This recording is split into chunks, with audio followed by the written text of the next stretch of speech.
Hello. I'm happy that my GoPro's working. The last couple hikes I've gone on, I couldn't get it working for some reason. And even in this hike, I had some trouble getting it started. I spent like the last 15 minutes trying to troubleshoot a power issue. But I don't know why it's working now, but it's working and I'm grateful. Today I like to talk about chasing after things. Well, it's probably going to be a multi-part video. I think we'll start with renewables first. Here is a really cool mountain valley. There's still some snow up here. And I just came through a mountain pass.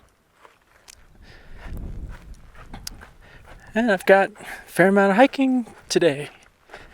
So let's see. There's three things I wanted to kind of talk about. Renewables, being okay with what we have, instead of wanting more and more and more. And then also wanted to talk about what is a natural state of a human being. Gosh, those are kind of all interrelated, but very. There's a lot to unpack about each one of those. So we're gonna do part one. Renewable energy sources and whether they will preserve our way of life or not. And what does thinking about them illuminate about our condition, which will lead to the other talks. Okay, so part one. Let's see here. Renewable energy sources. As I was alluding to earlier, my GoPro was not working on a couple of my prior hikes, so I haven't been able to make videos because I usually make videos when I'm on a hike. I mean, at least lately I've been doing that, and they weren't working. But these are my favorite butterflies. These they're like a blue purple iridescent butterfly. They're so pretty. I've only seen them up here in the mountains, and here I see like 5 of them. There's a couple over there. Oh, more. 6 blue purple butterflies. These are mountain butterflies. I'll try to get the GoPro closer, but they are very small. Yeah, wow. Those are the most gorgeous butterflies I've ever seen in my whole life. I've only seen them high up in the mountains where there's near the tree line or above the tree line where there's still some snow in the summer, like now.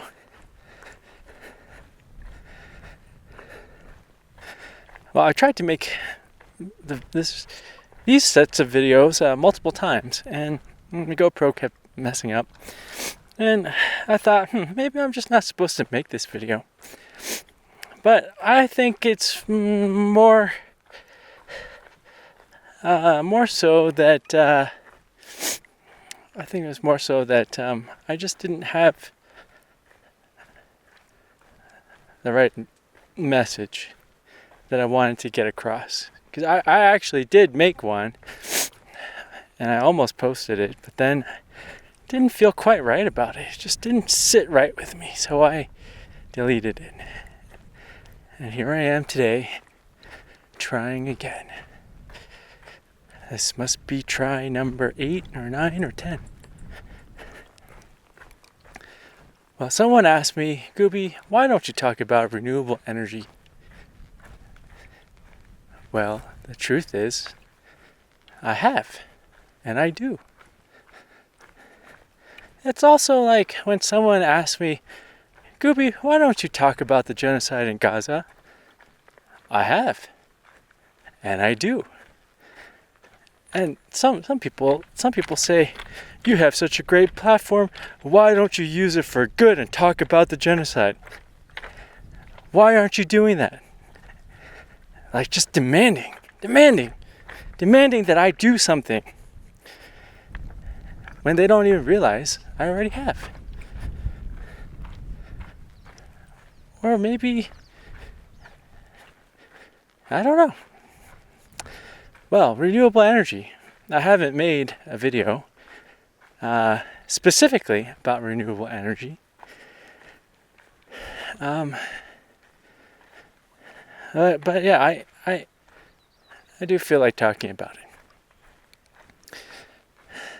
it.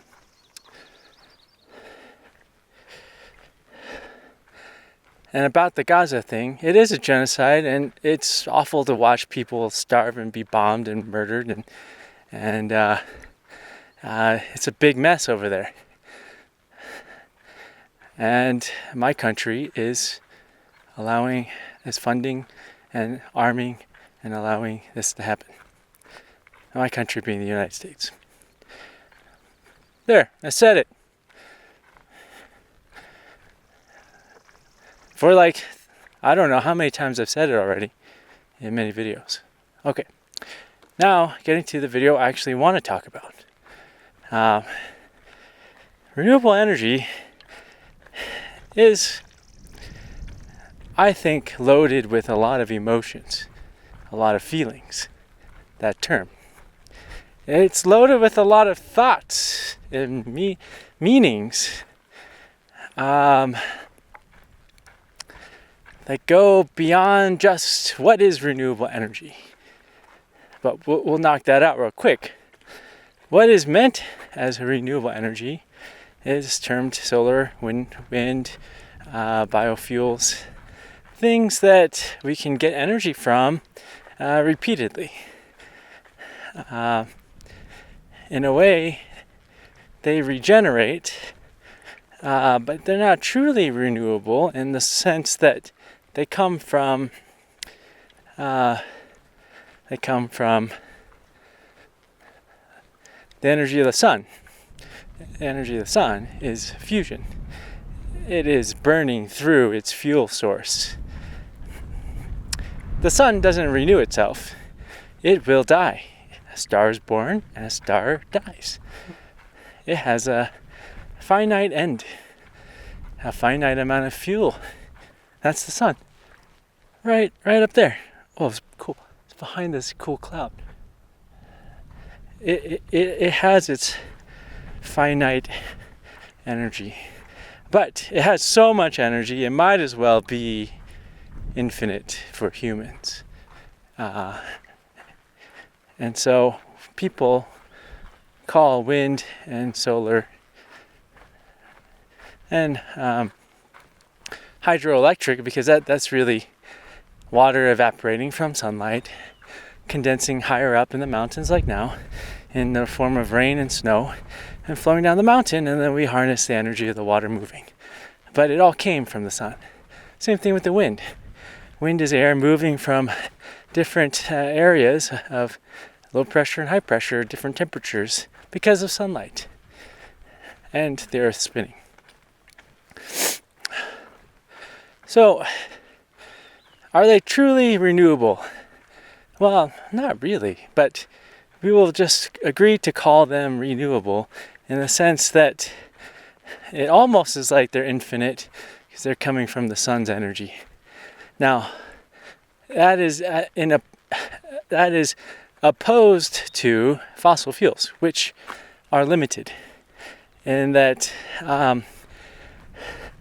they are organic matter, so plants, animals, plankton, algae, from a long time ago that got buried underneath the earth. They stored the sun's energy. So again, sunlight, sun energy. But they got stored in the bodies of these organisms, and they got deposited way down deep into the earth under immense pressure, and they decomposed and created oil and coal and gas, natural gas. And that is like a one-time inheritance for human beings of immense amounts of power, millions of years of sunlight. And there is not any more being made. Not like you can harness more sunlight or wind power. The fossil fuels that are there. That's it. The ones that we've already gotten out of the ground, which were very easy to access, are burnt as they're gone. They will never come back. That oil well will not regenerate the amount of oil that's in there. It's not like a living creature. Same thing with the coal and the natural gas. And as we continue to drill, pump, and dig out fossil fuels, we use up the easy to access supply and have to go find harder to access supplies, which take more energy to access. And that means that there's less energy left over for us to use in civilization. And it gets to the point where there is just as much energy put in to get out the energy, the oil and the natural gas, as there is left over. At that point, you're break even, and there's no point in getting any more oil or natural gas or coal out of the ground because, well, you have to just use all the remaining energy to get more out. You can't use it to do anything else, like power the civilization. That's one problem with fossil fuels. And another is that it as burning carbon and the CO2 and the methane trap the heat from the sun and change the climate very quickly, which is happening right now. And that very well may end most life on Earth, including us, within a very short time geologically speaking, but longer time in terms of human lifespans. Maybe centuries. Who knows? The future, I don't think, is set. But on our current trajectory, it doesn't look like people will survive a couple hundred years or 1,000 years from now. I don't think so. If they do, their survival will look very different than how we're living right now. Because the climate will be very different. There will probably be some habitable zones in the very northern and southern hemispheres. I'm talking like Alaska, Canada, Greenland, Scandinavia, Russia, and then down to Patagonia, Tasmania, possibly Antarctica. And at that point, we wouldn't have the fossil fuels like we have now. Probably a lot of civilization will have crumbled and will no longer function, be laying in ruins. Okay, well that's a pretty bleak future. Where do renewable energies fit in with this? Okay, can't renewable energy save us and prevent that bleak future? Well, let's think about it. So, let's talk about solar. So, sun provides about, I think it was 250 watts per square meter of energy per day. Or, just on average, it's about 250 watts per square meter. Now, if you can harness all of that, that's an immense amount of energy. Solar panels. Well, first of all, solar panels need to be made. How are they made? Well, let's see. There's silicon, there's wiring. They're on metal support structures. There's wiring to the power grid. There's usually a battery made from lithium or other types of batteries. How do we get all those materials? Well, we mine them. How do we mine them? Well, we use diesel-powered trucks and other machinery to dig it out of the earth, transport it, heat the furnaces to melt the ores, get the metals out. There's an immense amount of fossil fuels that are used to create the renewable energy source. This goes also for wind farms, goes for hydroelectric dams, goes for making nuclear power plants, which are not renewable, but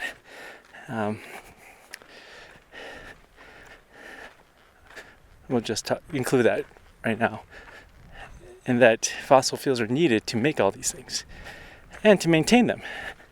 They all have a lifespan. I don't know how long wind farms, the blades are good for, but I think they're like 35 years or something. I don't know. I have to look it up. But like the batteries to store the energy, they're supposedly good for 10 years, but they probably last longer, but won't work as well. That means you just got to keep building more batteries and mining more, which means more fossil fuels. Okay, so just creating these things requires fossil fuels. The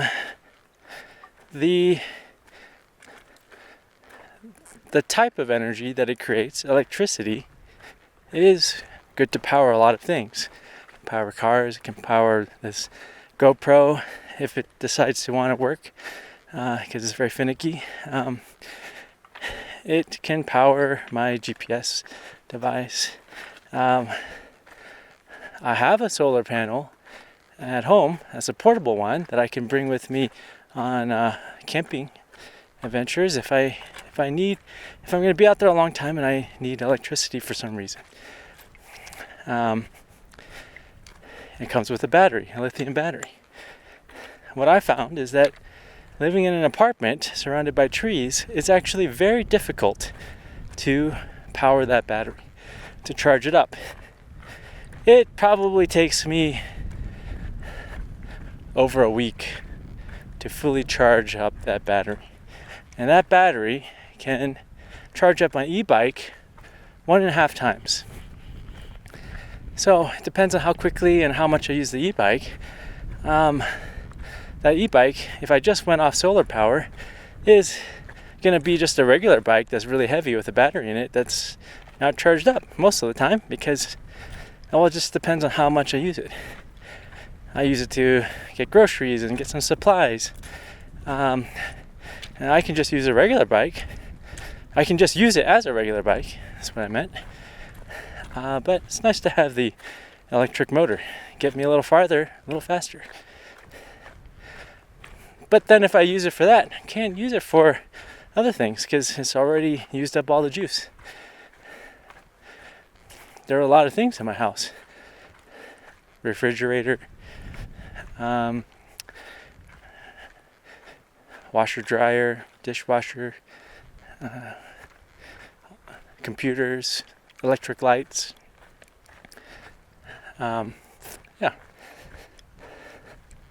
Microwave, water heater.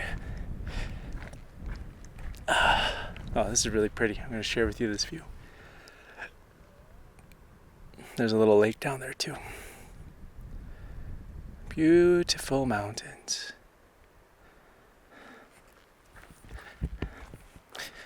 Well, I could put it on the roof, but the apartment complex probably would not be very happy with me. If I had a house, I could put it on the roof, and I could get more sun. But I'd probably still be competing with the trees around me. The trees around me are very tall. And if it's in the shade, it's not going to work. If it's a cloudy day, it hardly charges at all.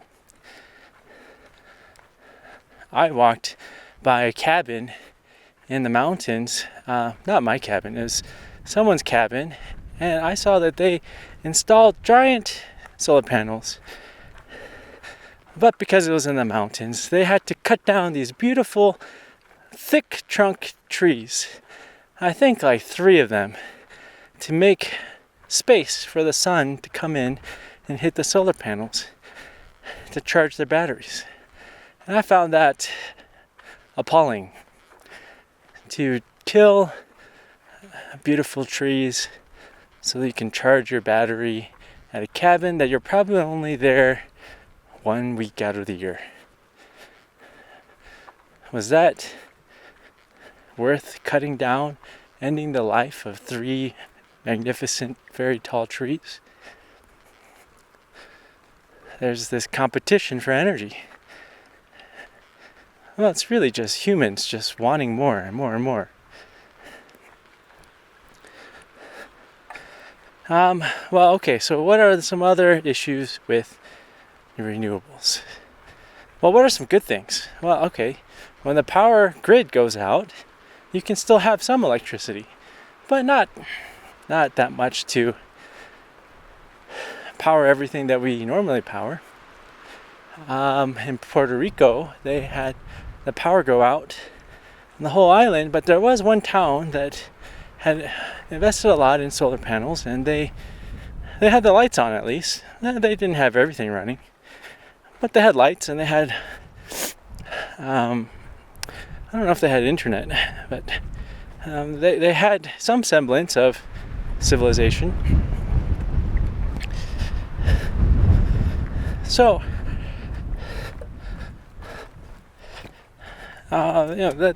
that's good. Once it's made, it doesn't use much. It doesn't burn fossil fuels. That's good too. But how much fossil fuel was burned to procure all the parts and construct the parts and then deliver it and then maintain it? See, that's the question. Okay. Another issue is that the power is intermittent. I already talked about how I need sunlight to charge my battery. Well, same thing with a wind farm. You need the wind. If the wind dies down, or if there's a cloudy day and the solar panels don't get anything, or if there's a drought and there's no water to power the hydroelectric dam, well, you don't have any electricity.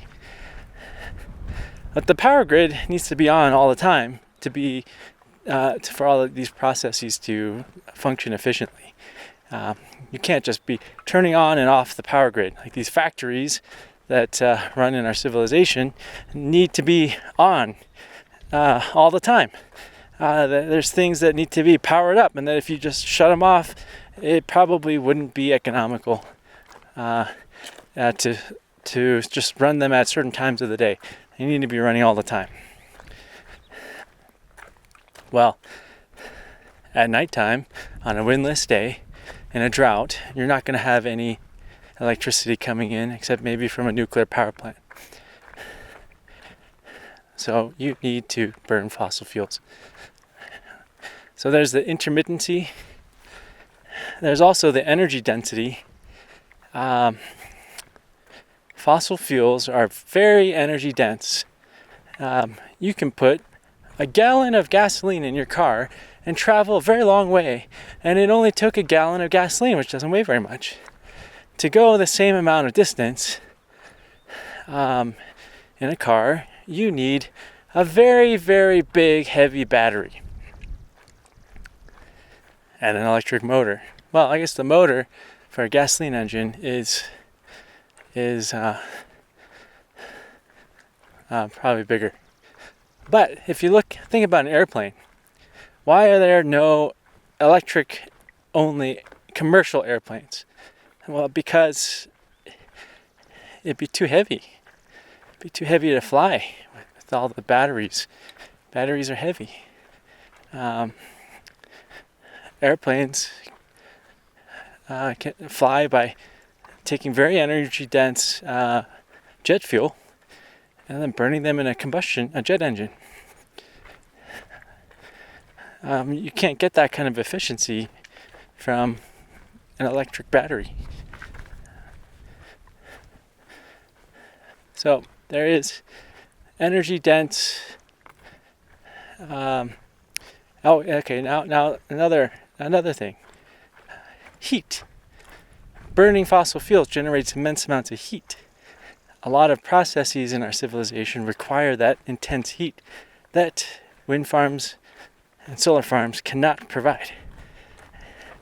That heat is needed to make steel, needed to make concrete, needed to smelt like ores. You can't do that with electricity, is my understanding. I may be wrong about that, but I don't think so. You need the heat of burning carbon. So, okay, those are several reasons why renewable energy sources will not preserve our current way of life. Now, does that mean that they're just a waste of time? I don't know, maybe, but maybe not. I think that they could help kind of ease into degrowth. By that I mean the simplification of civilization, decomplexifying. Wow, it's a hard word to say. The undoing of the complexity in civilization.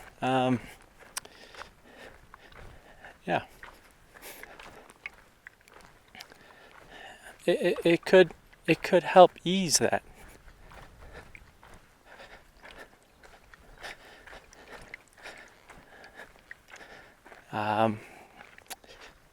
We could use it to help wean ourselves off of fossil fuels and get used to having less conveniences.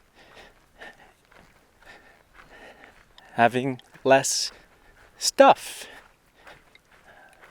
Having less roads, less power lines, less connectivity, less data centers running internet, less consistency of the power grid, less factories building stuff, less trash with that too, less hospitals with medications and tools for surgery, less cars, less transportation. Maybe we could just go to riding bicycles again, using carts. Maybe they could be electric. We have electric cars. Maybe we could just use the electric cars until the tires are worn, until the batteries give up their ghost, and then live a simpler life. Maybe. Now, I don't think people want to do that. And that's where I think the discussion of renewable energy sources is tied up with a lot of emotions. It's not just about the nitty-gritty, what can be powered and what can't be powered, what can be replaced and what can't be replaced, what can we get by with renewable versus fossil fuel energy. And it's not that. It's tied up with this fear, this clinging to try to preserve this way of living. This fear that we're going to lose it. This fear that I'm not going to have hot showers anymore. And the favorite foods I like delivered to the grocery store, and I'm not going to be able to go pick it up anymore. There's going to be starvation. There's going to be less people around. We're not going to be able to communicate around the world like we do now. But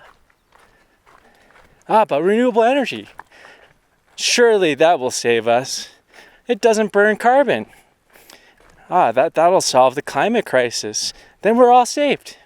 We can keep doing what we want to do, just like we are right now, as long as we all switch to renewable energy sources. See, that's the meaning, the feelings that are tied up with renewable energy. I'm just checking my path here, see where I'm going. Well,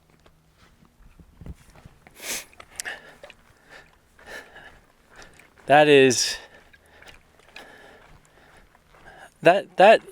clinging to something. It's trying to run away from death. It's trying to run away from death of the civilization. It's trying to make something last forever when things change all the time. So, yeah, I think renewable energy is loaded with a whole bunch of different things. The term is loaded. A bunch of feelings, meaning, fears, desire. Also, and self-deception. That you see what you want to see and you don't see what you don't want to see.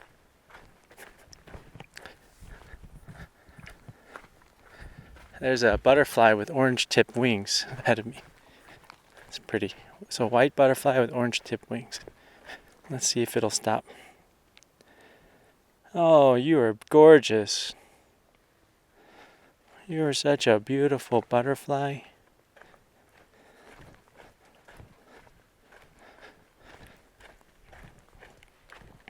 Thank you for visiting. You're very pretty. You're pretty too, flowers. Bye, butterfly.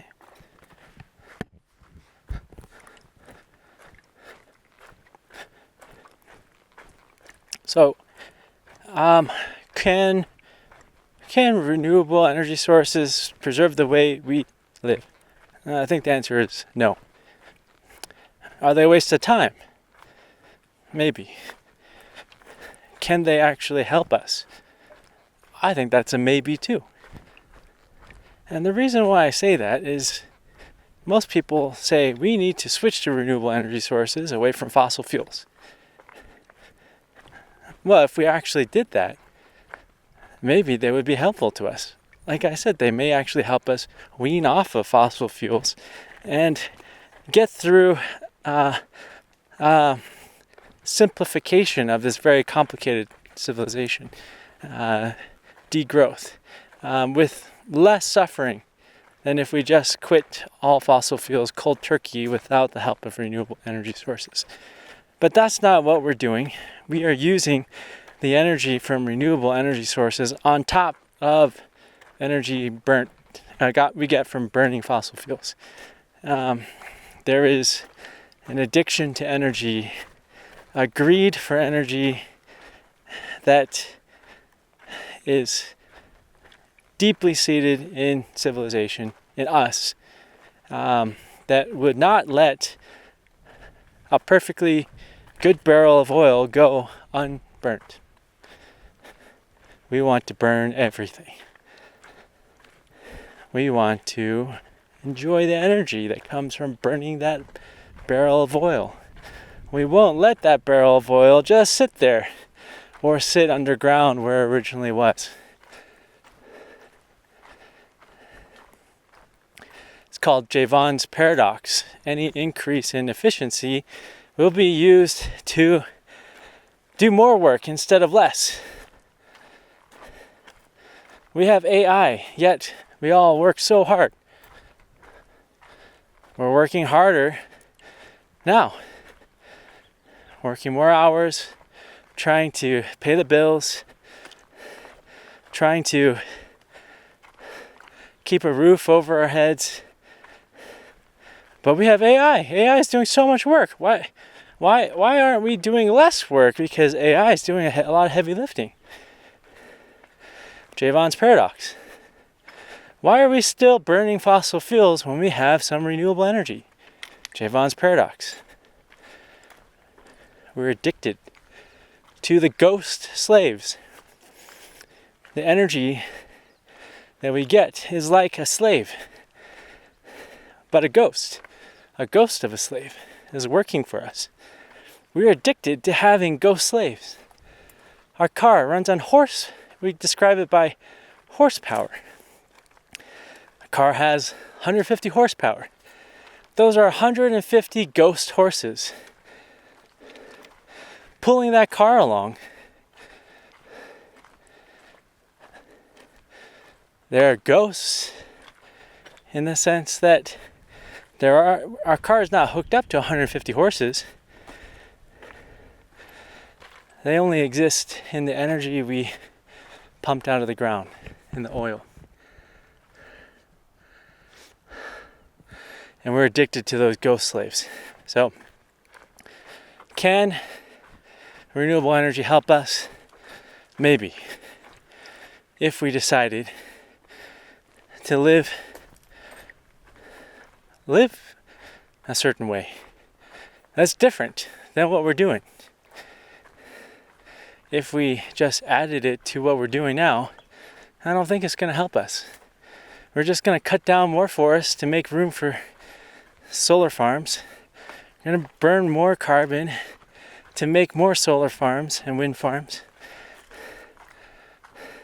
to power our data centers that power AI and cryptocurrency mining and non-fungible tokens. Like, what are we even doing? Well, those are my thoughts about renewable energy and how they're not going to preserve the way we live now. They might help us, or they might not. It might be a waste of time, or it may not. I think it really comes down to the choices we make, what we value as a culture. And that goes to the next video, I think. Yes, I think it goes to the next video, which is this the natural state of human beings, this civilization? Bye.